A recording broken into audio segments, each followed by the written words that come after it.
Bankinn á markað, sérðu það fyrir þér, sérðu það bankinn verið skráður í Kauphöllina á næstu ár? Þetta oft verið til umræðu. Við erum endalaust að velta þessu fyrir okkur. Já, ekki við, gestir okkar. Já, og við spyrjum það náttúrulega, þar með erum við að velta þessu fyrir okkur. Kannski að því við spyrjum það. Já. Sko, ég náttúrulega bara hef ekkert það að segja. Nei. Og þetta er allt tekið, ákvörðun þetta er þetta tekið af hluthafanum og þetta eins og við vitið er hápólitískt mál. Þetta er hápólitískt mál. Og á meðan ekki búið að ákveða það, þá erum við bara að reka bankanins vel og við getum og fara mjög vel með það fé sem bankin er með í ráðstöfun, rekstrarfé og annað til þess að fá sem mest út úr því, þjóna viðskiptunum vel og vera með sterkt fyrirtæki. Hefur rekstrakostnaðurinn, var hann mjög svipar á milli ára? Nei, hann jókst í krónutölum og jókst líka vegna þess að við erum að taka, vegna þess að TM kemur þarna inn og það er töluvert af starfsfólki TM sem færist yfir til Landsbankans líka. Já, ok. Þannig að það eykst hjá okkur starfsmannafjöldi 100 manns og rekstrakostnaður eykst hjá okkur. Já, félagar okkar hjá EFS greiningu, þeir voru að uppfæra virðismat sitt á festi. Það er 8% eftir, en það lækkaði samt í morgun, sko, í Kauphöllinu. Já, það er bara, það er eins og góð tíðindi vikting einu sinni. Heyrðu, góð tíðindi vikting? Já, það er þetta sem ég var að segja, bara kjarklítlir og stefnulausir. Já, það er náttúrulega ef að þú ert ekki lengur bjarsít, þá verður kjarklur. Já, það er svolítið þannig. En þetta var, eins og þessa greiningar er mjög ítaleg og góð greining og þeir fóru náttúrulega þennan afkomum fund hjá stjórnendu festi og þetta merkilega, ég meina við vorum nú hér með Ásgeir Reykfjörð í síðustu viku og við höfum verið að horfa á þennan mikla og mikilvæga marka fyrir okkur, matvöru og smásölu markaðin og festi náttúrulega þar eitt af lykilfyrirtækjunum og eitt af þeim fyrirtækjum sem að Drangar er að fara að keppa við.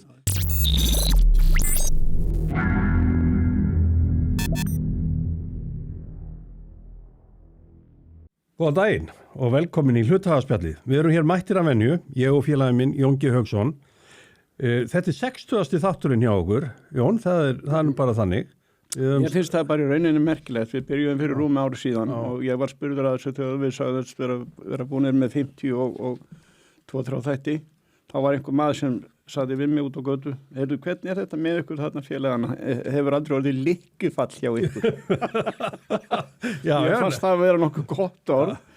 Ég held að við höfum svona nokkuð, það gæti hafa verið í sumarið á fallið niður eitt. Já, sumar og hausti. Ég held að sé ekki nema eitt skipti sem hafi fallið niður, sko. En svo er náttúrulega orðið svo breyting hjá, svo allt í lagi að nefna það hér í upphafi að þátturinn fer til áskrifandi inn á broadcastunum strax á föstudögum og þá fáðu gott yfirlit yfir Kauphöllina og það sem er að gerast í efnahagslífinu. En síðan er orðið svo nýbreytni að þátturinn í heild sinni kemur núna á miðjum degi á mánudegi í opinni dagskrá, þannig að fólk áhugasami geta sótt alla dagskrána þar. Já, það er að horfa á þetta. Við höfum verið duglegir á okkar eigin samfélagsmiðlum að deila þessu og það er bara svo meir en það að Arnar hefur búið til það sem heitir á ensku Reels, það er einhvers konar svona stuttklippur og þær hafa fengið mikil áhorf. Við erum svona aðeins að færa út kvíarnar. Eða segir við sem aðeins sýnilegri. Já, en það ekki vanþörf á. Það er, ég held að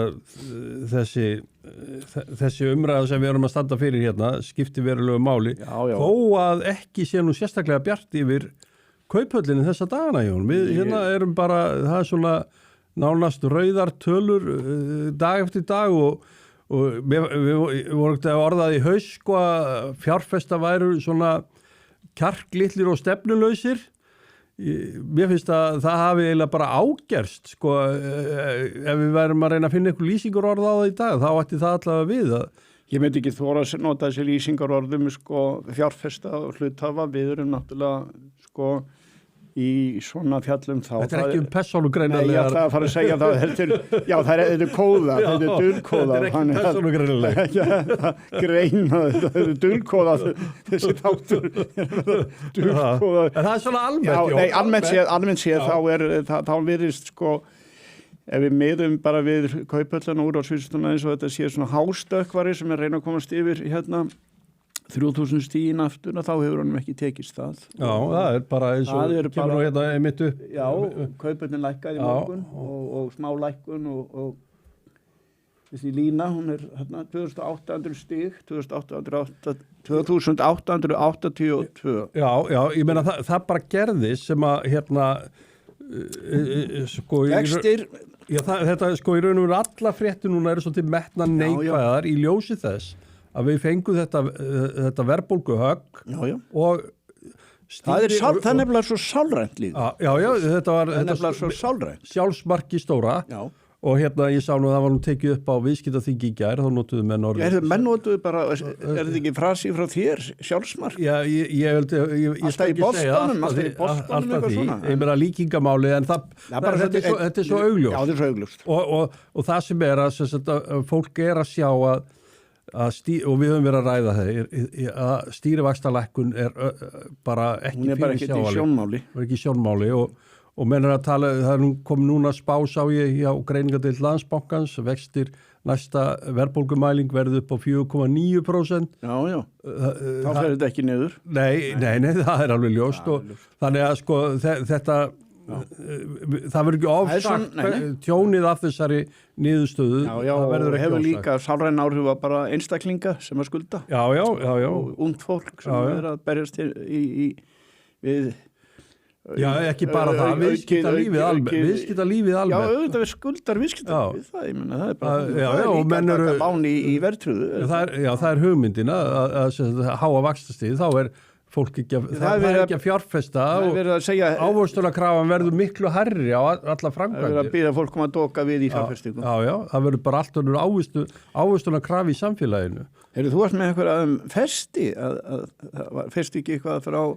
Já, félagar okkar hjá EFS greiningu, hérna, þeir voru að uppfæra virðismat sitt á festi. Það er 8% eftir, en það lækkaði samt í morgun, sko, í Kauphöllinu. Já, það er bara, það er eins og góð tíðindi vikti gerir sinni.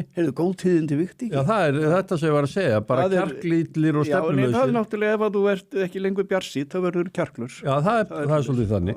En þetta var eins og þessa greininga er mjög ítaleg og góð greining og þeir fóru náttúrulega þennan afkomum fund hjá stjórnendur festi og þetta er þetta merkilega, ég meina við vorum nú hér með Ásgeir Reykfjörð í síðustu viku og við höfum verið að horfa á þennan mikla og mikilvæga marka fyrir okkur, matvöru og smásölu markaðin og festi er náttúrulega þar eitt af lykilfyrirtækjunum og eitt af þeim fyrirtækjum sem að Drangar er að fara að keppa við.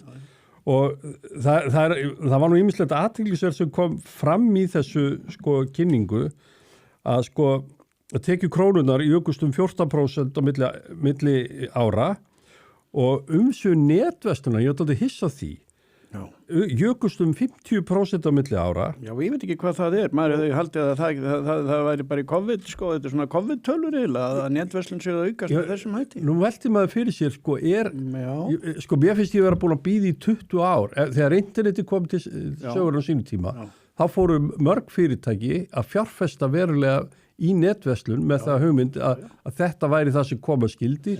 Fólk gæti bara haft, sko, innkaupalistana sinni inn á netinu á fyrirtækinu og svo haka við hvað ætlaði að taka þessa vikuna. Það kemur svo bara sendið með þetta heim. Þetta varð ekki. Nei. En maður velti fyrir sig hvort það er eitthvað að gerast núna sem stuðlar að því að netverslun er að aukast eða taka við sér. Ég átta mig ekki á því. Þetta er mjög skrýtna tölur fyrir mér. Sko, þetta er svona eins og maður sé að rýna hérna í kostningatölur. Já. Það er bara allt í einu þarna. En hérna, já. Heyrðu, en náttúrulega förum aðeins í Kauphöllunum. Ég langar aðeins að ræða, sko, ég fylgdist aðeins með viðskiptaþinginu. Já, mér finnst það nú verið eitt af stórum málum vikunar. Já, viðskiptaþing er alltaf dálítið, sko, þetta er þessi stóri think tank. Það sem hefur verið svona menn mæta til þess að sko velta fyrir, þetta er ekki til þess að taka þetta boðskapi frá viðskiptaráði, heldur að velta fyrir sér hlutunum. Já, það er svona á að vera þungavikt í þessum. Já, ég meina, það er holdt sko og þar var núna svolítið niðurstaðan að heimurinn stæði á krossgötum. Það er ekkit annað. Hvað sem það beilinist þýðir. Já, það finnst mér að vera svolítið mikið sagt. Já, en nema þú sett farin að þá að horfa á pólitík og stríðsátök og eitthvað fleira. Já, eða það er náttúrulega þessi viðskiptastríð og viðskiptastríð, tollabarátta og reglugerðarfargan sem er því miður, kannski við erum svolítið laissez-faire menn, svona höfum í grunninn held ég alltaf trúað á frjáls viðskipti milli þjóða, að setja upp hafa sem minnstar viðskipta hindranir þannig að hver geti gert það sem hann henta best til að gera og selta á frjálsum markaði. Þetta þessi sín hefur fengið ákveðið högg. Að því leyti hvað hún var raunsæ vegna þess að það má kannski færa rök fyrir því að Kínverjarnir með sinni innkomu á heimsmarkaðin hafa spilt þessari sín með þessu risavaxna ríkisrekna hagkerfi sem að við höfum aldrei hvað samkeppnisforsendur hafa verið þarna inni fyrir utan það að þeir hafa náttúrulega stundað stórfeldasta hugbúnaða þjófnað sem að mannkynssagan hefur kynnst. Já. Sko, það sem í gangi það að allt sé á að heimurinn sé á krossgötum. Þetta var velsótt þing þannig í gær. Það vantaði nú Kristrúnu Frostadóttur, forsætisráðherra.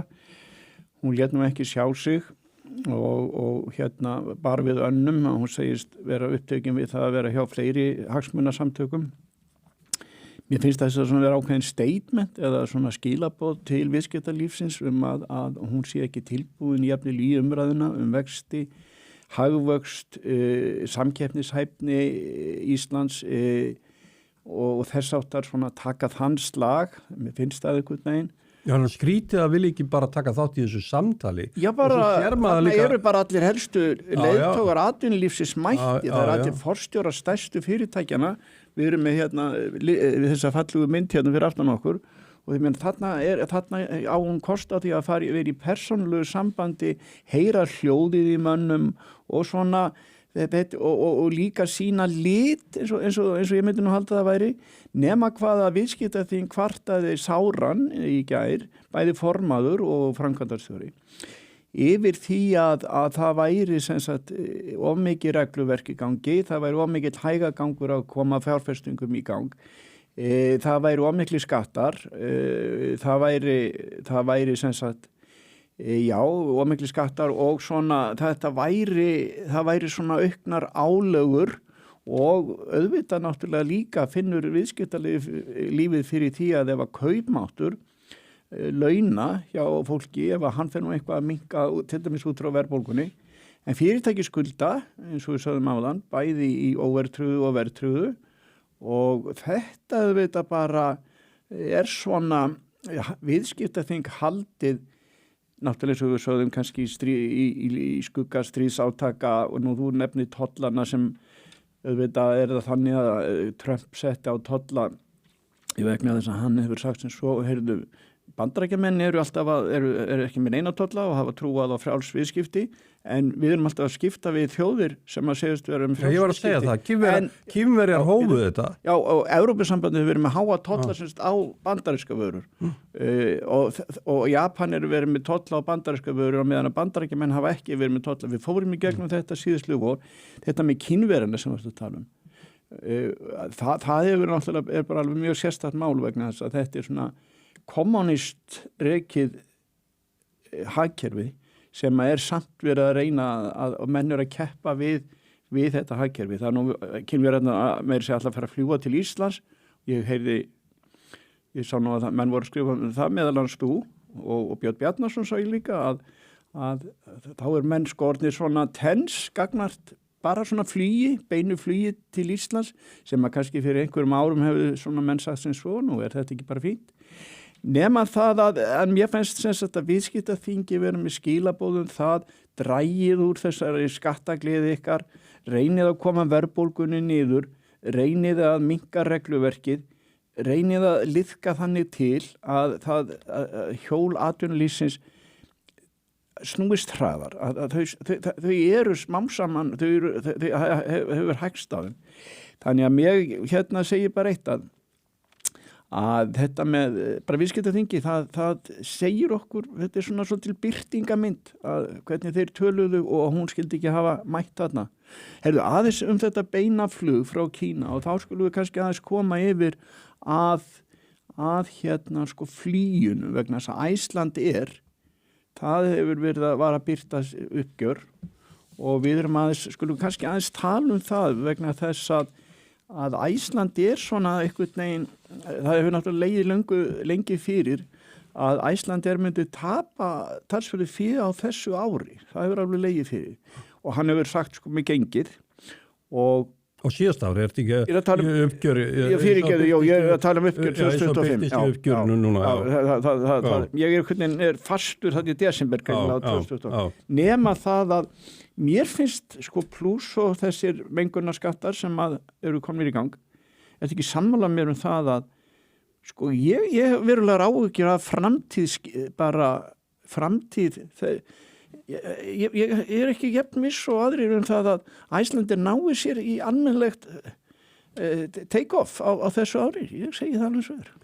Það þetta alltaf bara gengir undir einum. Ég meina það var útboðsgengi þegar það fór í stóra útboði eftir COVID þegar þurfti að rístruktúra fjármálahlið fyrirtækisins og síðan hefur þetta verið mjög erfitt og þetta þessir ytri áskoranir, það náttúrulega mikil samkýri. Nú hún horfin, félagi hefur náttúrulega stýri svolítið flugi til og frá Íslandi fyrir íslenska neytendur og það auðvitað og síðan það náttúrulega færa sig yfir í hagkvæmari vélar, flugflotinn að breytast og það alltaf 35% hagkvæmari eldsneytisnýting með þessu nýju vélum, það munar gríðarlega það. En við höfum ekkert verið að, nú til dæmis eldsneytisverðið ekki að hafa áhrif á afkomu félagsins núna, það gengið dollarsins. Já, það þannig að dollarin á 122 krónur, 122. Nú, dollarin náttúrulega búin að vera 130 til 135 og hefur komið allt niður í 120 að vísur að gífulega tekjur félagsins í dollarum en ef hann að gefa eftir, hann hefur gefið eftir gagnvart krónunu, evran ennþá í kringum 145 til 150. Þannig að þetta skiptir Æslandir verulegu máli, finnst mér. Já, það segja og ég er ekki bara vissun að þeir bara hreinlega, þetta bara miklu meiri þessir loftslagsskattar og svo þetta bara erfitt viðfangs. Já, við höfum farið rætta að þessir ETS-skattar, þeir raun og veru vegi að rekstrarhæfi okkar stæðstu flutningsfyrirtækja sem bara mjög erfitt mál fyrir okkur Íslendinga. Var viðtal þarna við Ólaf Ólafsson, með eitthvað millinafn sem ég man ekki augnablikinu, sá það í morgun. Svona Ólafs Ólafsson. Er þetta ekki sonur Ólafs? Hann kom fram í viðtalinu. Já, hann er strákur sem búin að mennta sig í Bandaríkjunum og vera lengi að vinna hjá fyrirtækinu. Já, hann er orðið forstjóri það. Já, var að stýra Samskip með mikla starfsemi í Suður-Evrópu, hann var búin að vera yfir því. Já. Og nú hann tekinn yfir rekstur félagsins, næsta kynslóð. Og hann talar einmitt það að það sé misvísandi varðandi þessa loftslagsskatta að nú að það verið að færa þetta allt yfir í flutningabíla. Þannig að það verið að refsa, þeir flytja svo mikið með lestum Samskip innan Evrópu. Já.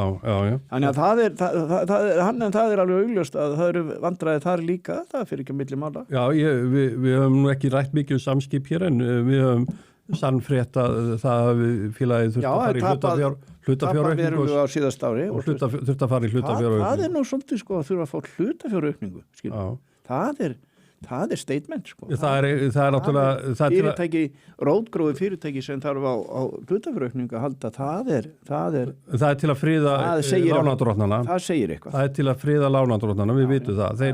Þeir segja, annarkvort vestna kjörin hjá ykkur eða þið komum meira hlutafé. Já, það er bara að Samskip allt í einu rótgrófi fyrirtæki sem sé að það sé að fá innspýtingu. Heyrðu, Jón, við aðeins að taka smá reynsli á bönkunum. Já, hún er nú að koma hérna til okkar, hún Lilja Björk Einarsdóttir. Já, við erum að flýta okkur þá að tala um bankana áður hún kemur. Já, við erum búin að tala illa um bankana. Áður hún kemur verið til okkur. Nei, málið það að þeir sem sagt voru með 94 milljarða hagnað. Sameiginlegur hagnaður. Eftir skatta. Já. Nú þeir að nálgast 100 milljarðana, nú 94, þessir 4 bankar, eða hvort þetta séu 3. Málið það að Landsbankin er þar með 38 milljarða, hátt í helmingin. Já, Arion með 30 og Íslandsbanki hvað, 24. Þannig að það er athyglisvert og þessi umræða kemur alltaf upp á hverju ári. sko í tölum þetta náttúrulega svolítið mikið og gleyma menn þessu mikla eigifé sem þarf að ávægsta í bökunum. Það kjarti málsins. Það aldrei rætt það. Það aldrei rætt. Þetta ekki sett í samhengi. Aðkoma til þess ríkissjónvarpsins að þessar umræðu, það vantar alltaf þessa hlið af málinu. Og þegar ríkissjónvarpið gerði afkomu bankarna skil í frétt í gær, mörguleiti ágætt frétt, en það kannski þarf alltaf að hafa samhengi í hlutunum. Og þetta við banka og arðsemi banka erlendis og eitthvað þess. Já, við hefum náttúrulega rætt það hérna talsvert og fengum nú góða gesti til okkar, þau hafa farið yfir þetta sem hafa komið hérna. Heiðrún Jónsdóttir í samtökum fjármálafyrirtækja fór mjög vel yfir þetta. Og forstjóri Arjón Benedikt þegar hann var hér hjá okkur. Já, hann var hér á síðust ári. Og líka forstjóri Íslandsbanka. Já, við þurfum að fara að fá þetta fólk aftur inn til okkar. Heyrðu, en þetta svolítið merkilegt að það byrjar, þetta eiginlega svona árlegt. Hverskiptið sem þeir birta sína tölur og þá rís þjóðfélagið upp. Þetta svona hissatíminn, að verða allir rosalega hissa í framann. Þetta gefur, en það eitt sem ég ætla að spyrja nema eftir, það þetta með vaxta verðtrygginguna. Ég hef alltaf haldið því fram að, og menn, ég spurði nú Benedikt Gíslason að þessu og einsann Jón Ómar forstjóri Íslandsbanka og það sem sagt að til þú ert með verðtrygginguna að það í útlánunum þá tel ég að þá færðu verðtryggingu sem sagt banka, þetta verðtryggð lán og svo ertu með vexti ofan á það, þannig að fólk að taka það hluti til þess að vera 0% verðbólga. Ég pældi mikið í þessu bara fyrir nokkrum árum. Segjum sem svo það veri 0% verðbólga í samfélaginu. Og þú væri þá með 1% vexti ofan á til dæmis í eitthvað. Eins og ef við gefum okkur bara stillum þessari myndu upp. Hvað myndum bankarnir gera ef allt í einu verið 0% verðbólga? Myndum við sjá það að þeir færi allt í einu kannski að hækka vexti? Skilur þú hvað að fara? Já. Vegna þess að ef það ekki verðbólga, verðtryggingin... Nei, við erum náttúrulega alltaf að horfa á raunvaxtamunin, Jóni, líka. Hver raunvextir eru líka í samfélaginu? Jó, en þeir... Í dag eru þeir yfir 4%. Nei, það nefnilega mér sýndist á Landsbankanum í morgun að vaxtamunur í Landsbankanum sé ekki nema 2,5%. Sýndist mér samkvæmt einhverjum tölum. En auðvitað verður að horfa á það, en ef þú eru með 0% bara vexti, til dæmis 0% verðbólgu, þá verður kannski útlán, þá verður kannski að fá 1-2%, en þá verður í vexti, ef við gefum okkur það, og vaxtamunurinn þetta 2,53, að þá verður það 2% vextir, en þá verður útlánanvextir væntanlega 5%. En í þessari hypothesu þinni teóriunni. Já, vegna þess að eru bankarnir að græða á verðtryggingunni. Það er það sem ég er að reyna að segja. Í Japan þegar verðhjöðnun og verðbólgan var ekki, hún var neikvæð, verði hjaðnaði, voru ekki bankarnir þá að borga fólki fyrir að fá að hafa peningar? Það gerðist nú bara hreinlega, það endar á því og það gerðist nú bara hreinlega í eftir bankarhunnið í sem sagt 2008 að þá var þetta orðið þannig að þá ertu að tala innan Evrópusambandsins, það hafði allir þetta sé bara eitt og þið sama í öllu löndum sem var ekki. Þá voru bankar í Suður-Evrópu mjög tæpir en bankar í Norður-Evrópu, Þýskalandi sérstaklega, voru mjög sterkir og þá voru þetta með fjárfesta að þeir fluttu féð sitt innan Evrópusambandsins og milli, þannig að þegar þú færið allt í einu holskeflu frá Suður-Evrópu yfir í banka í Norður-Evrópu, eins að þú telur þann banka vera sterkari, þá hvað gerir bankir sem fær alveg holskeflu af innlánum til sín? Já, ég meina, hann þarf að koma því féð aftur í vinnu einhver staðar, hann þarf vel þá snarlækka náttúrulega innlánsvexti. Já, það segir sér sjálf. Og þannig að þetta nú eitt af þessu sem en ég veit ekki, það allavega bankarnir þetta sem mikla umræða. Við tölum við hana Lilju aðeins á eftir það. Nú, og nú eitt sem ég sá líka það með Heimar, fasteignafélagið Heimar. Mér var svolítið athyglisvert að sjá það í morgun og eða í gær, þeir birtu ársskýrsluna sín í gær og eru að hagnast aukin hagnaðar það. Við erum von á Halldóru Benjamin forstjóra þeirra til okkar núna. Já, bara annarkvort næstu eða hvernig það verður, en allavega að hann kemur hérna til okkar og allar að fara aðeins yfir þetta og það verður gaman að spyrja hann að því að vegna þess að hér allt einu verið akkur sem svona verðmatsfyrirtæki og pæli Alisatir þar sem hefur komið til okkar. Hann að verðmeta núna að heimar þetta fasteignafélag sé 69% ætti að vera 69% virði þessi 69% yfir markasvirði í dag og það þýddi það að ef maður Ég held að það byrja að haft áhrif í þessari rauðu tölur sem voru í Kauphöllin í morgun á föstudeginu 13. Í rauðu tölur sem voru í morgun þá mér síndist heimar vera að liftast upp örlítið en þetta náttúrulega þetta bara sláandi þetta svo mikið og hann að meta eignarsamt klasa þarna til að það sé undirverðlegt í markaðsvirði félags. Já, það þetta er mjög athyglisvert verðmat. Já, ég verð nú að segja það alveg svo Hvað séu Jón, erum við búin að hlaupa yfir þetta? Já, það er náttúrulega auðvitað líka annað í þessu og það er eins og með haga og festi. Það var svolítið skemmtilegt sem varst að tala um daginn. Já, það er nú kannski eitthvað meira lengra síðan en það er sem sagt í hvers konar félögum að fjárfesta og til þess eins og þú sagðir þá og hefur sagt hér í þættinum þú fjárfestir svolítið og horfir á arðgreiðslufélög og þú hefur líka verið að tala þá við að bankar séu svona dæmigerð arðgreiðslufélög og fasteignafélög og það er nefnilega eins og með þetta og þá er það fasteignafélög líka. Þegar fasteignafélagana koma til okkar þá þurfa að reyna að útskýra að þessi heldur áhugaverðari eða skemmtilegri en bara skuldabréfaflokkur. Já og það er líka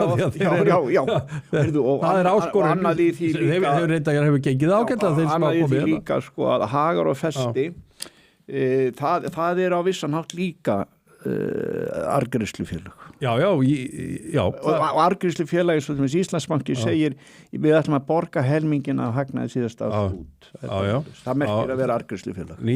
15 milljarðar leiðinni. Ísfélagið ekki arðgreiðslufélag, það kannski allt í unni segir við ætlum ekki að borga neitt út þetta en kannski þar næsta. Mínum dómi ætti nú Ísfélagið að vera arðgreiðslufélag. Það er það rótgróið félag. Já, en það er auðvitað leið að fer í fjárfestingur og vil stækka eða gera eitthvað þá þarfst að doka við. Það er bara eins og með einstaklingin sem ætlar að fara að fjárfesta eða byggja við húsi heimi á sér eða eitthvað eða fara í einhverja endur nýjun á einhverju þeir komur náttúrulega inn og þá voru þeir búin að vera fjárfesta alveg helling. Þeir voru nefnilega búin að fjárfesta áður en þeir voru skráðir. Áður en þeir voru skráðir. Sameinuðust náttúrulega við Siglfirðingana. Flott félag en kannski voru við ekki nógu krítiskir á verðlagninguna inn á markaðin, Jón. Það er nú eitt áhugamálum mínum. Þá er það náttúrulega auðvitað. Það er líka athyglisvert eins og með daginn að það er sem mér finnst vera mjög merkilegt með Skel að þar ertu að fá sem sagt þeir eru að stilla, þeir eru með 2 félög sem þeir eru að setja á þeir eru sjálfur á markaði og þetta er mjög merkilegt hvernig hann lýsti því að Skel væri umbreytingafélag. Að Drangar og Styrkás að vera með Dranga og Styrkás á markað og svo fer það að ganga vel og hækka þá dragaði sig þar út ef þeir sjá ykkur staðar annar stað tækifæri. Á gott viðtal við Ásgeir einhverju þetta var mjög sérstakt og ég hefði líka gaman að því að við skulum nú fara að slúta þessu en það var þetta með og það var nú var einmitt ráðstöfnu það hvernig er hægt að bæta og auka stækka hlutabréfamarkaðinn og mér fannst mitt athyglisvert sem Ásgeir nefndi það var þetta með að sænsku leiðina hvað er rótgróið í Svíana ég sá nú einmitt hvað er rótgróið í Svíana Siggi að eiga viðskiptum í hluta hann fór ágætlega yfir það í viðtali í Morgunblaðinu í vikunni Jón sem stýrir Klöppum sem er í litlu Kauphöllinni First North að þeir eru að fara í skráningu í Svíþjóð og hann fór ágætlega yfir það í þessu viðtali í Morgunblaðinu þess vegna verið að fara og það var einmitt út af þessu atriði. Heyrðu, erum við ekki bara búin að hlaupa þokkalega yfir þetta núna? Svona það helsta held ég í þessari viku. Skelfa hluthafana svolítið. Já, ef þú ætlar að... Þú voru ekki að reyna að tala kjarkið á hann. Jú, við vorum að reyna að tala, þó þau séu ráðvildir og kjarklitlir. Herðu, ljúkum þessu, takk fyrir. Takk. Komið þið sæl aftur, gestur okkar í dag er Lilja Björk Einarsdóttir, bankastjóri Landsbankans. Velkomin í þáttinn. Takk fyrir. Gaman að fá þig hingað. Sem er leiðist. Þið gömlu brínana hérna sem eru búin að vera í bransanum yfir 40 ár í viðskiptablaðamennsku. Elst vel. Elst vel, takk fyrir það. Heyrðu, segðu mér hérna síðast ár hjá Landsbankanum, það var 38 milljarða hagnaður, eigið fé jóst 20 milljarða, kannski vegna TM. Erstu sátt við síðast ár? Mjög sátt við síðast ár. Skilum stöðum, góðum rekstri. Já. Sáum margt ganga vel. Viðskiptavinir hafa þarna aldrei verið og mælst ánæðari, fyrirtæki og einstaklingar. Mikil og góð stemming meðal starfsfólks líka. Þið fluttu náttúrulega var það ekki yfir var það ekki á síðast ári? Nei, elskar mig. Það er langt síðan. Já, þetta með þegar þið fóruð á milli þannig. Það er orðin svona 3 ár síðan. Já. En TM kom á svæðið. Já, og þau eru í húsi við hliðina okkur og svo samnýtu við alls konar innri þjónustu og þau eru með okkur í mat og þess að þar. Þannig að það tókst vel. Það var við lukum við kaupin í lok febrúar og þau komu yfir í sumar, í júní eða svo. Já, voruð ekki hérna einhvers staðar bara upp í hvað, voruð ekki í síðumúlan? Þau voru í húsið með Kviku í Borgartúni og ég held að hafa nú verið á nokkrum stöðum hérna undanfarinn ár, en núna eru þau komin á sama blett og við. Þannig að það er öll starfsemi Landsbankans þá... Já, öll starfsemin sem er svona bakatilstarfsemin, en auðvitað eru með útibú, við erum með 34 útibú í Landsbankanum, þannig að þar fer nú... Já, það eru 34 útibú. Algjörlega og mjög ánægð með. Ertu eitthvað að flakka á milli þessar útbúða þá eða hvað? Allt of lítið, já, ég er allt of mikið bara einmitt á fundum og lesa ykkur skýrslur og undirbúa eitthvað, þannig að allt of lítið, en hef mjög gaman að því. Þú tókst nú ykkur að sýrpu fyrir 2-3 ára? Já, ég gerði það og ég ætla að fara aftur í vor, ég ætla bara að segja þá að skrifa hérna opinberlega, ég ætla að fara aftur í vor og heimsækja útibúin. Já. Og þarna, en ég er búin að fara svona af og til og reyna að, og svo kíkja alltaf við líka, ég er bara með tjaldvagnin á sumrin. Já, þá náttúrulega nýtur tíman og ferðin. Hvað, heyrðu, útlán til fyrirtækja 1000 milljarðar? Já, það við svona við vorum rétt undir því núna áramótin og ég sé fram á við náum þessum mælikvarða, þessum áfanga núna og það er ansi gott því að við viljum vera sterkur útlánabanki til fyrirtækja. Þeir fyrirtækjabanki? Við erum klárlega öflugur fyrirtækjabanki og höfum alltaf haft mjög sterka stöðu, sérstaklega í útlánum og fyrirtækja þjónustu fyrir stór fyrirtæki, stóra hlutdeild á landsbyggðinni og þess vegna er líka mikilvægt að hafa sterkt útibúinu til að styðja við það og því að útibúinu eru ekki einhvern veginn að bara styðja við þá sem koma labbandi inn af götunni og eru að svona sækja smáerindi, þau eru mikið að styðja við nýtt starfsfólk fyrirtækja all land. Það er útibúið Landsbankans á Selfossi, það er hann bara í fallegu húsi. Jú, það er ennþá í því. Það er búið að selja það hús. Landsbankin hefur nú verið að selja þessi svona eldri virðulegu Landsbankahúsin í bæði á Akureyri í Reykjavík og á Selfossi. Það er rétt hjá þér, það er hann að við kláruðum að selja öll húsin, það er að segja síðasta ári sem er eitt af því sem að einn af þessum áfengum sem að við náðum og það er vonandi að komast ykkur frábær rekstur í húsið hérna Austurstræti 11. Svo seldum við á Selfossi en við erum ennþá með starfsemi þar en erum að fara að flytja okkur og erum bara að leigja núna aðstöðuna þar. En það verður örugglega einhver góð maður gekk inn í virðulegar stofnanir, sko, þetta voru svo virðulegu hús, þetta voru svo fallegu hús bara fannst manni. Já, þau líka eiga sér þá gott og áframhaldandi líf því hús er hús.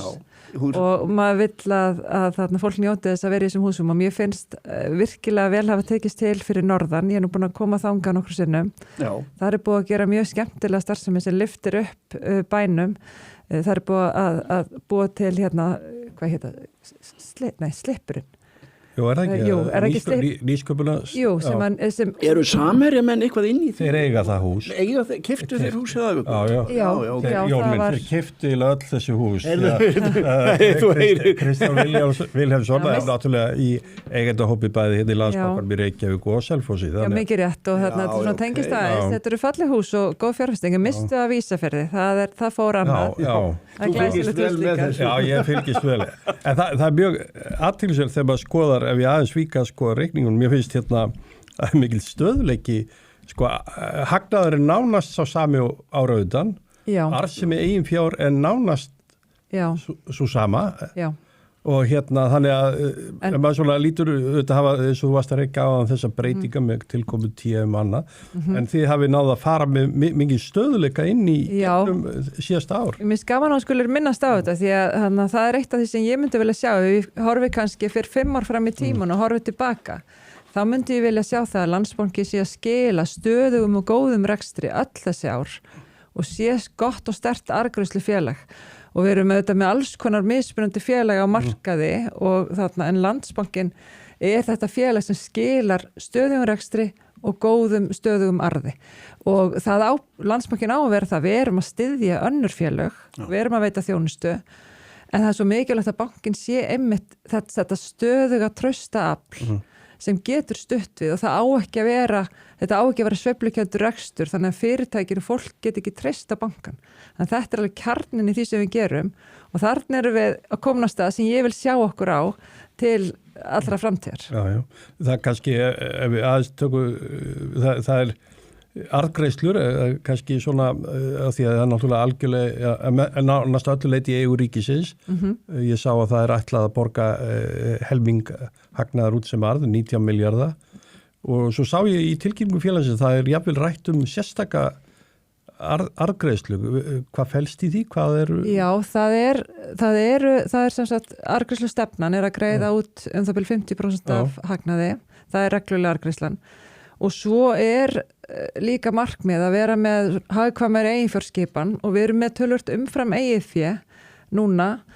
Erum líka, og það er búið að aukast í raunur umfram eigið fé okkar vegna nýrra reglugerðar sem dregur úr þörfinni fyrir eigið fé fyrir ákveðnar lánveitingar. Þannig að það sem við erum með það orðið Þannig að þið gætu greitt út hluta af þessu umfram eigið fé. Já, þannig að það er eitt af því sem að stjórnarmönnum skoða að leggja til aðalfundar að greiða út enn frekari arð og þá kemur, og þá verður það lagt fram á aðalfundi sem er 18. mars, þannig að þið fylgist spenntir með því. Það er 24%, er það ekki eigin fjárhlutfallið það hvað? Jú. En þeir þurfu ekki að vera með nema 20. En hvað þurfu þið að vera með? Í raunverulega? 14, 16, 18? Já, sko, krafan er margskipt og kröfunar eru líka margskipta, það eru ólíkar. En fyrir þetta hlutfall, þar þurfu að vera með rúm 20,4%, við erum cirka 4,5% yfir. Svo er annar hlutfall, CT1, svona almennt eigið fé, venjulegt eigið fé, þar þurfa að vera tæplega 16%, 15,7-8 og þar eru við í 22 að með minna rétt. Ég er bara að þessari kynslu þegar maður var að lesa BIS. Já, veistu það. BIS-bankin, þá var þetta í 8%. Já, við erum þetta eigin fjárhlutfallið, en þetta er svakalega harðar, þetta eru miklar kröfur til ykkar. Já, þetta eru kröfur, og svo eru líka kröfur á fjármagnsskipan, það er að segja hvernig þú mátt fjármagna, það er eiginfjárkröfur sem eru settar og með hvers konar skuldabrifum eða hlutabrifum, þannig við vorum að gefa til dæmis út skuldabrif eða svona umbreytanlegt skuldabrif sem heitir Additional Tier 1 núna fyrir helgi og það var 16 milljarðar sem gáum út og eftirspurnir voru 89 milljarðar. Og það er betur umfram eftirspurn það? Já, ég heldur þetta að fólk hafi svona aðeins gefið í og boðið meira vegna þess að það kvisaðist kannski, eða svona það var kannski einhver stemming sem myndaðist að það yrði... Þegar við ekki vilja stækka þá? Nei, við höfum ekki heimild til að stækka, við fórum bara í fulla heimild. Við áttum þessa heimild og þetta er hluti af því hvernig við fjármagna bankan og þá ertum við ákveðnar heimildur upp á ákveðnum fjárhæðum þannig það hliðarskilyrðin er orðið rosalega mörg sem þarf að uppfylla og svo er þetta bara að svona vera alltaf að færast áfram og alltaf vera að nýta þetta tækifæri sem þú hefur í fjármögnun og þá þarf og þá þarf, þegar komin umfram EIFI, að greiða út umfram arð, þá það hagkvæmt. Þannig að Daði náttúrulega bara hringir í ykkur og hann auðvitað vill þá fá aðeins meira. Já, hann lætur annar hringja. Nei, ég ætla nú að bera það tilbaka. Það nú ekki að gerast, því að það allt mjög faglega það.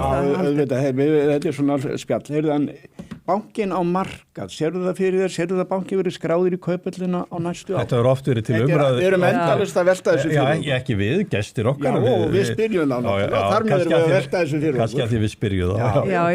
Sko, ég náttúrulega bara hef ekkert það að segja. Nei.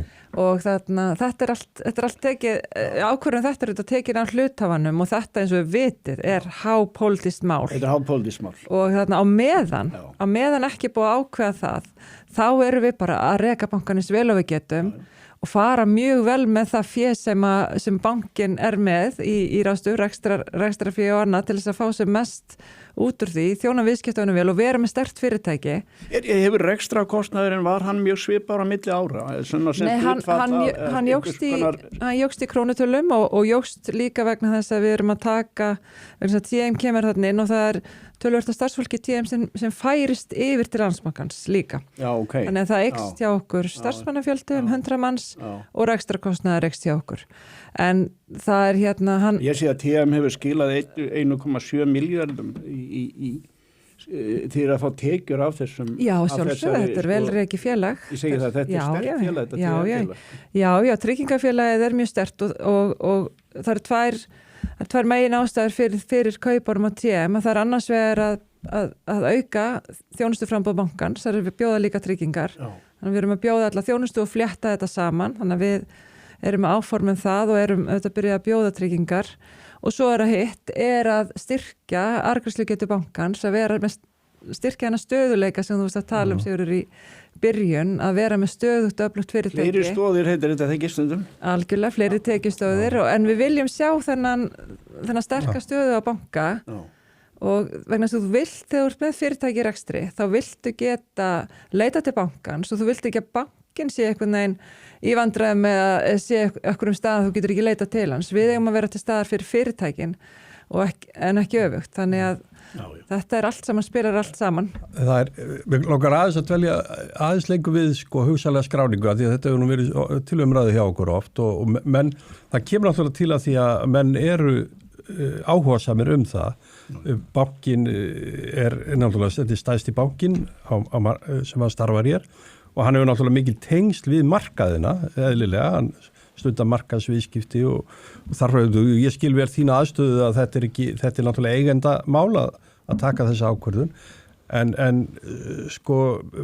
myndirðu telja að það myndi hafa mikil áhrif, ég meina bankin væri alveg tilbúin í að fara í þetta ferli ef svo bæri undir. Bankin er með mikið að skráðum skuldabréfum og birtir upplýsingar á svipaðan máta á skráð fyrirtæki. Það er auðvitað alltaf eitthvað sem þarf að gera til viðbótar til að uppfylla nýjar kröfur en við erum nú þegar langt komin að vera bara alveg eins og skráð fyrirtæki og líka eins og segi með opinberar birtingar á gögnum og mikið að skráðum skuldabréfum. Þetta er ekkit, fyrir ykkur væri þetta starfsmenn bankans, væri þetta eða þá sem myndi leiða þetta ferli, það þarf ekki að gera mikla breytingar? Nei, það þarf ekki.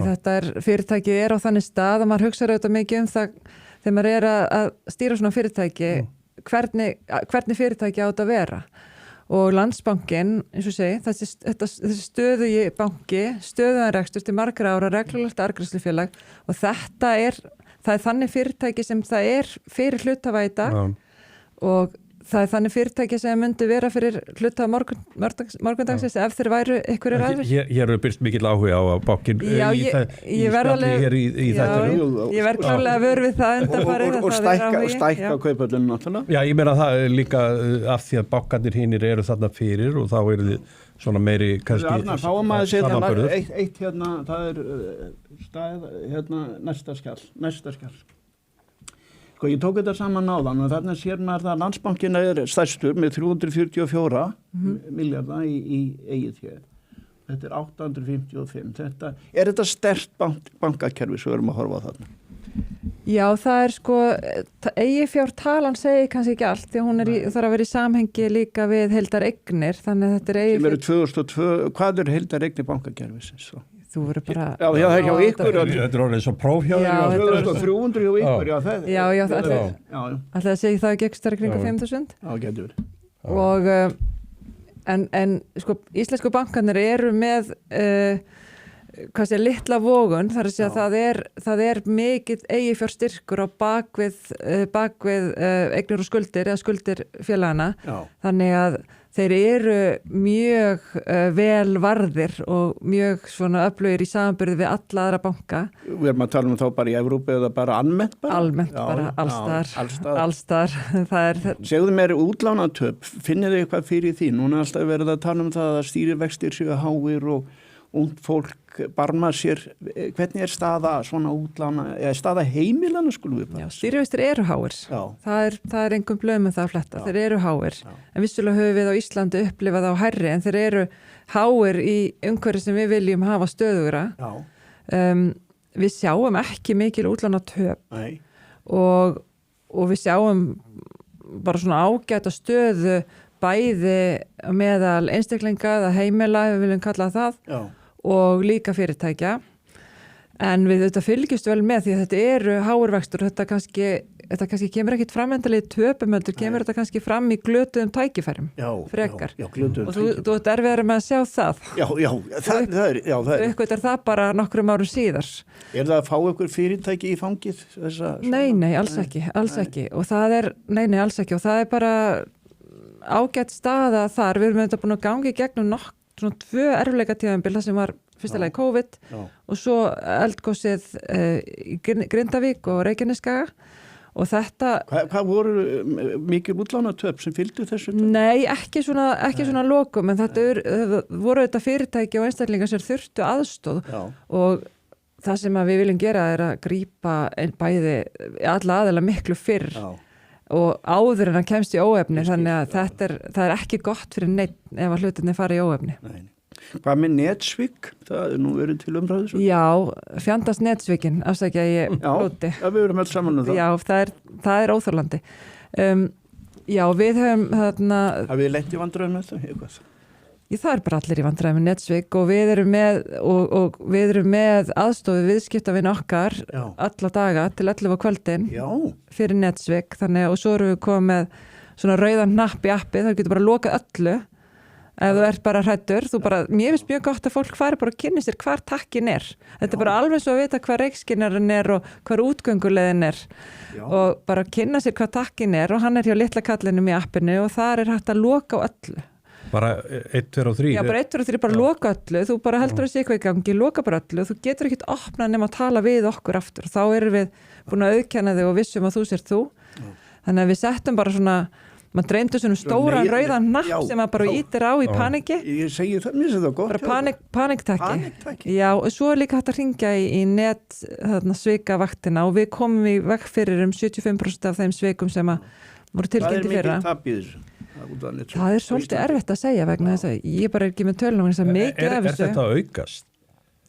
Já, þetta er aukast, þetta er bara endalaust. Þannig að þetta er orðið stærri hluti af starfsemi bankana bara hreinlega aðstoða viðskiptavini sína og bregðast við þegar svona gerist. Algjörlega og það er ekki alltaf sagt frá vegna þess að þetta eru netsvik af mjög ólíkum toga, oft er þetta fjárfestingasvik og fólki er að fjárfesta og bara heldur og góðri trú telur að það sé að fjárfesta í einhverju sem mun skila sér og við kannski erum búin að sjá 10 svoleiðis dæmi en náum ekki alltaf að telja fólki trúum að hætta við. Svo er fólk að opna alls í skjöl svona sem það berar sko. Já, maður þarf að vera alveg fáránlega svona varkár til þess að bara gangi ykkur daglegt líf. Þetta er svona mjög ólíkt því sem áður var. Maður er ekki heldur sko að taka síma ef þetta er ykkur símtöl sem maður þekkir ekki. Nei, ég veit það.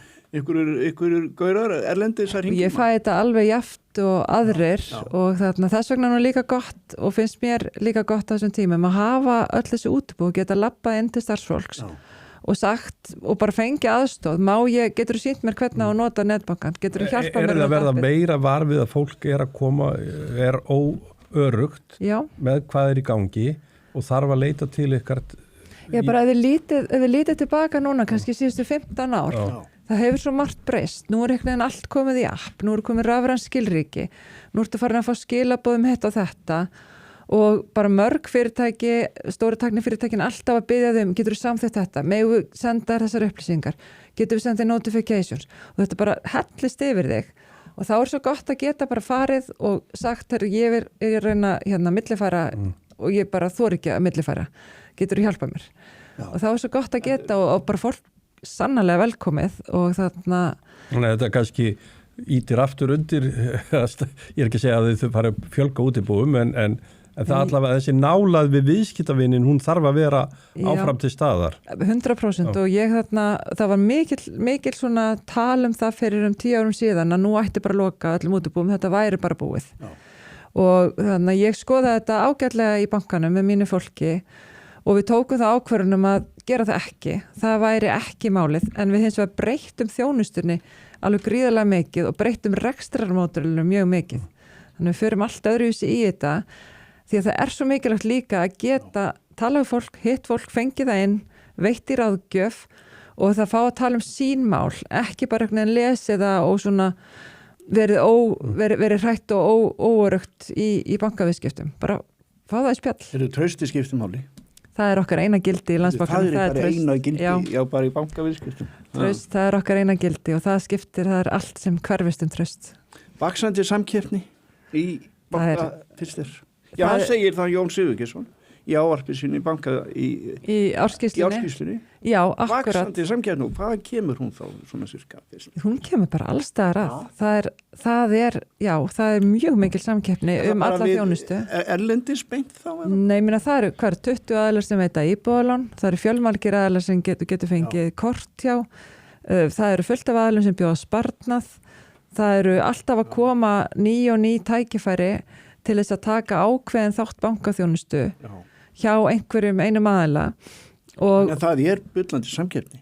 Það finnst nefnilega bara að þetta sé, ef við horfum á þessar tölur þarna, þá finnst fólki innst inni eins og það sé jafnvel fákeppni að það sé sér satt. Ég á mynd í mínum uppgjörum sem er með miklu fleiri aðilum heldur en akkurat þessum.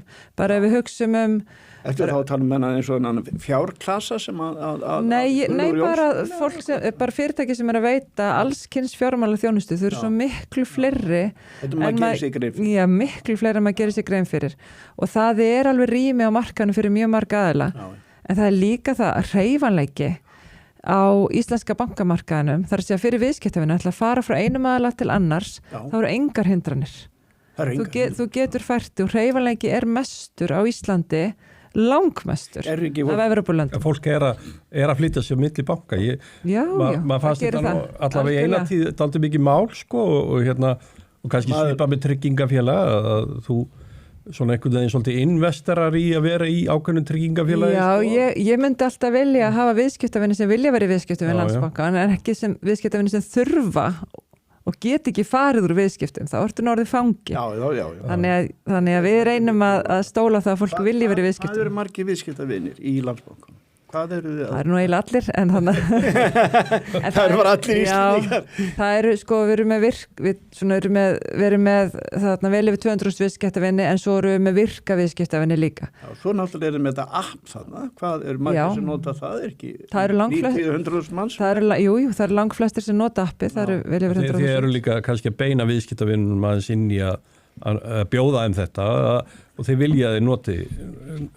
Já, fólk þetta er bara einfaldast að fá yfirlitið með fjármáliðin og einfaldast að framkvæma aðgerðir, algengar aðgerðir og appið er orðið, það er allir með þarna síman hendinu og ferða þú á bílinn og setur og græjar banka viðskiptin í leiðinni, þetta er ekkert mál, getur keypt í sérður með eitthvað velturreiningi, kaupir í sjóði og bara græjar málinn 1, 2, 3. Þú er bara inn í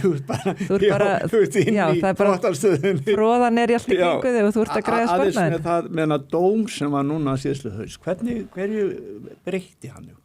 Hvað áhrif hafði hann? Já, þetta var þarna dómurinn í vaxtadómurinn. Já, Hæstiréttur dæmdi sem sagt sagt annars vegar að skilmálarnir uppfylltu ekki skilyrði en að það væri ekki tjón fyrir viðskiptavinni þannig að þó svo að skilmálarnir að mati Hæstaréttar hafi ekki uppfylltu skilyrði sem að þarna var dæmt eftir þá var það samt þannig að framkvæmdin, vaxta ákvarðanir voru ekki sem sagt að skaða viðskiptavinni. Og breyttuðu ykkur skilmálum þá? Já, við gerðum það. Við náttúrulega vorum búin að bíða í töluverðan tíma því að það er erfitt að hreyfa þessa hluti meðan það er ennþá mál, það getur haft áhrif á málið meðal annars. En já, við þurftum að bregðast við á skilmálunum en það var nú bara svo að því miður þá vorum við að bjóða bestu kjörun okkar í breytilegum íbúðalánavöxtum og það er orðið miklu erfiðar í dag því þú þarft að hafa fast álag á íbúðalánavöxti frá breytilegum grunni og þá stýrivexti Seðlabankans, það var dæmt mjög skýrt í því og það þarf að vera út líftíma lánsins, þannig að það þarf að vera fyrirsjáanleiki. Og áður fyrir vorum við ekki að verðleggja okkar lán út frá fyrirsjáanleika í 40 ár, ekki rétt ímyndað ykkur. Ef við værum að verðleggja eitthvað 40 ár aftur í tíman, hvernig þetta að vera verðlegt? En þannig að það breytti því að við þurftum að verðleggja með þessum fyrirsjáanleika og þá fórum við það að fara í 1 árs, 3 ára og 5 ára fastavexti. Svo eftir það tekum við fast álag ofan á stýrivexti í það sem eftir lifi lánstímans. Þannig að þetta er breyting. Þetta var til þess að... Er það orðið flóknara í sjálfu sér eftir þetta? Kannski aðeins flóknara. Ég hef nú verið að skoða mikið af erlendum bönkum og við erum bara barnaðamæli með að við hversu flóki framboð er af íbúðalánum. Það er orðið mjög erfitt að finna svona innan gæðslega besta íbúðalánið í erlendum bönkum. Og einfaldleiki er mikilvægur og þess vegna það er mjög mikilvægt fyrir okkur að geta svona sýnt viðskiptavinum. Fyrirsjáanleikin þarf að vera svo, hvað er ég að fara að borga fram í tíma? Já, það var það sem skiptir svo miklu máli en það er mjög erfitt að gera það meðan ef vextir eru að breytast og vextir eru auðvitað breytilegir og fara eftir ýmsum þáttum. Þannig að við getum ekki haft fullkomin fyrirsjáanleika. Ef við erum að tala fyrirsjáanleika þá er kannski áhugavert að fara einmitt yfir í bara hagkerfið almennt vegna þess að það er nú grunntónnin í þessu öllu svona, ef þú rýnir á svona sem bankastjóri stærsta bankans okkar og horfum á svona bara hagkerfið í þessari stöðu, við höfum talað um þetta vaxta sig sem að skapast meðal annars af verðbólgu og einhvers konar verðbólgu væntingum inn í kerfinu. Hvernig þú nú farið aðeins yfir að þið eru ekki að verða var við að viðskiptavinni séu í vaxandi vandræðum að því svona teljandi sé. En hvernig sérðu svona náið að til dæmis halda stöðuleika þetta árið líka sko það fer náttúrulega bara það fer svolítið eftir, já, ef það verður ekki ytri áföll en sko það sem skiptir auðvitað miklu máli er að við séum að nýta tækifærin sem að okkur gefst sem þjóð og búa til tekjur þannig að það sem við erum búin að gera undanfarin ár er mikið til að byggja upp ferðamannaðinaðinn þar á undan við að byggja upp hátækni matvæleiðinað í sjávarútvegi og vera langfremst meðal þjóða í því og búa til mikið afleiddum greinum og fyrirtækjum sem hafa gert alveg virkilega vel tengt sjávarútvegi. Það skipt svo miklu máli þessi sérþekking á einhverju atvinnugrein. Nú þegar við komum að ferðaþjónustu þá erum við oft mikið að sýna akkurat það sem við erum með núna, landið núna en það eru eins og að spretta kannski upp einhvers konar húðvöru og einhver fyrirtæki sem eru þá tengd þessari náttúru og hreinleika og það skiptir miklu máli að við höldum áfram að sjá til þess að jarðvegur sé þannig að fyrirtæki geti vaxið og dafnað út frá þekkingu sem við höfum og við erum núna að byggja upp landeldi og það þetta byggir á gríðarlega fjárfestingar það. Já, mjög mikla fjárfestingar. Er þið í Þorlákshöfn þá kannski? Já, við erum aðeins í Þorlákshöfn. Á Reykjanesinu og í Vestmannaeyjum. Já, og svona hér og þar. Þannig að það skiptir auðvitað heilmiklu máli og það kemur svona eftir sjávarútveginum. Við erum með orðspor í sjávarútvegi, kunnum að selja, kunnum að dreifa, kunnum að flytja sjávarútveg og það skiptir miklu máli að við séum samkeppnishæf í öllu þessu til þess að við getum nýtt á næsta tækifæri. Og svo þurfum við þetta að svo er hugbúnaður og svona hugverkaiðnaðurinn í einhverjum vexti og það skiptir miklu máli að hann geti blómstrað. Það þarfnast minni svona logistíkur, svona, hvað segir maður, fysískra þarna eininga, þarf ekki að flytja það á milli, þú bara sendir. Já. En ég held að bara skipti verulega máli að við búum til þannig umhverfi á Íslandi að fyrirtæki sem við sjáum ekkert fyrir í dag geti stækkað og dafnað og mér finnst það skipta mestu máli því að við veljum ekkert hvað það mun gerast, en ef það er eitt öflugt fyrirtæki sem verður til á einhverjum stað, þá ertu strax komið þörf fyrir aukna þörf fyrir heilbrigðisþjónustu, fyrir löggæslu, þú með kennslu, þar ertu strax komið fólk, þar komið aukið þörf fyrir vörur og þjónustu. Þetta er svo ofsalega fljótt að byggjast upp að við þurfum bara að vera með réttan jarðveg fyrir þetta og megum ekki svona velja sigurvegarna fyrirfram því að við vitum klárlega ekki hvaðan munu koma. Hver hefði getað séð fyrir sér sáraróð, hver hefði getað séð fyrir sér hver hefði getað séð fyrir sér einhverjar vogir fyrir fisk á hafi, eru risafyrirtæki. Þetta er ekkert sem við hefum getað sest niður og sagt, þetta er nútlega bara að vera ferlega góð í því að í svona lækna brunasjúklingar ekki nokkur maður sem getur ævintýri það félag og ekki síður kannski staðsetningin sem að sem að við gáðum að heldur ekki séð fyrir að ég er með ásumargar ætti sem renna til Ísafjarðar alveg bara þvers og kruss þú veist, ertu Ísfirðingur? Ég er ekki Ísfirðingur en ég er fædd í Breiðholtinu þannig að ég er svona Breiðholt en ættfeður mínir, ömmur og afar eru svona vestan mikið úr þarna að Vestfjörðunum og svona Dölunum. Já, Ásgeir Helgi hérna í Skel, hann er þarna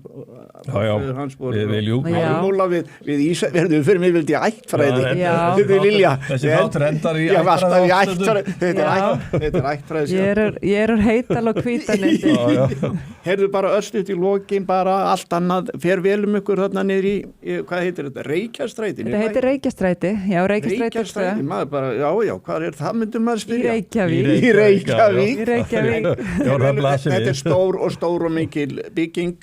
Já, við erum á 10.000 fermetrum. Sem hún átt að gera? Byggingin? Já, hún er algjörlega að gera það. Þetta er svo mikil breyting. Við vorum að fara á milli húsa, við vorum með 17 innganga inn í gömlu byggingarnar í Kvosinni. Þannig þú bara hittir aldrei fólk. Ef þú mættir ekki einhvern veginn í inngangnum eða fórst í mat á sama tíma í miklu minna mötuneyti þá varstu bara ekki að hitta fólk svo vikum skiptir og það gengur ekki í fyrirtæki sem er í svona mikilli samkeppni og þarf að hreyfa sér hratt og þarna erum við þetta hús er svolítið svona frá mínum bæðindur séð hannað innanfrá ég er að hugsa þetta innanfrá það er mjög fallegt að utan að mér finnst og vel svona samspili við hörpuna. En skipulagið inni það er það sem ég er að horfa á. Já, og þar er svo mörg tækifæri til þess að vera sýnilegur, til þess að hitta félagana og til þess að rekast á fólk og aðeins að klukka. Þegar varstu búin að kíkja á hérna uppgjörið hjá þessum eða ert að fara á þennan fund. Ég hitti þennan í gær, þú þarft að klukka og allt svona og þessi tækifæri hafa margfaldast og þetta er það sem snýstum við erum í tengsla bransa við erum að þjónusta viðskiptavinni og ykkur hefur samband og segir, þetta gekk ekki vel þá er ég strax en alltaf með manneskjunum fyrir fram að mig þetta er aldrei vesen, ég þarf ekki að bóka fund og þannig er einhvern veginn dýnamíkin í húsinu alltaf og svo hefur það bara nýst vel í alls konar góð hljómburður í því og það var pláss fyrir TM þetta? Já, ekki alveg ennþá.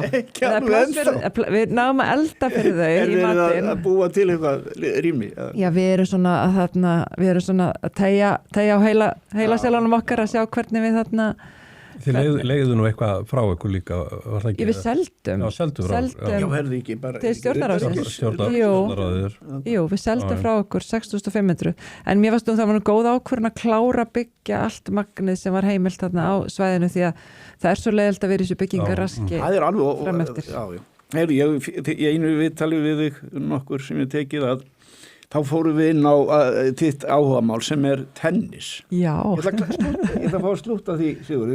Ég nefnilega... Úr ættfræðinni. Úr ættfræðinni. Nú erum við komin suður í Kópavog í tennis. Takkið íþróttirnar. Já, nú erum við komin suður í Kópavog í tennishöllina. Hvað, ertu enn að spila? Já, ég að slugsast ennþá í þessu. Og þú náður einhvern tímann að vera Íslandsmeistari. Ég náður að vera alveg Íslandsmeistari sem bara, það verður ekki af mig tekið. Nei, það verður ekki. Nákvæmlega, það bara byggarinn upp á hillu. Já.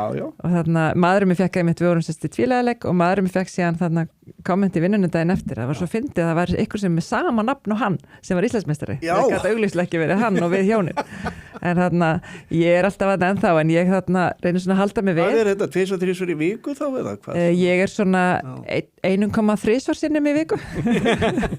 Já, það ágætt. Ef þriðjudagstíminn minn að hlusta þá vita að ég ekkert alltaf duglega að mæta þá en ég duglega að mæta á miðvikudögum. Og þarna, en það eru rosa mikið það er mikil orka í tennis, veist það? Svakaleg og þetta er skemmtilegt sport. Það er gaman að spila þetta við vini sína og ef maður fer eitthvað út og sér tennisvöll, alltaf gaman að spila í hita og svo er padel náttúrulega í svakalegri uppsveiflu því að það er svona, hvað segir maður, það er svona, maður kallar átt barrier to entry í fyrirtækjum, það er að segja það er auðvelt að komast inn á nýja markað, padel er akkurat þar, það er auðvelt að byrja að spila, bara labba á völlinu og byrja að spila og svo náttúrulega er tækni þar og annað hægt að verða svakalega góður í því. Heldur að við Siggi ættum síðan Já, við skulum ekki fara fram á okkur reitt þetta. Ég myndi nú bara þarna hita vel upp, ganga rösklega tring og tegja þess. Við leysum bara kross Þið getur vel spila tennis og padel. Frábært að fá því þáttinn. Takk fyrir að bjóða mér. Fróðlegt spjall við þig og bara kæra þakki fyrir komuna. Takk fyrir. Já, takk.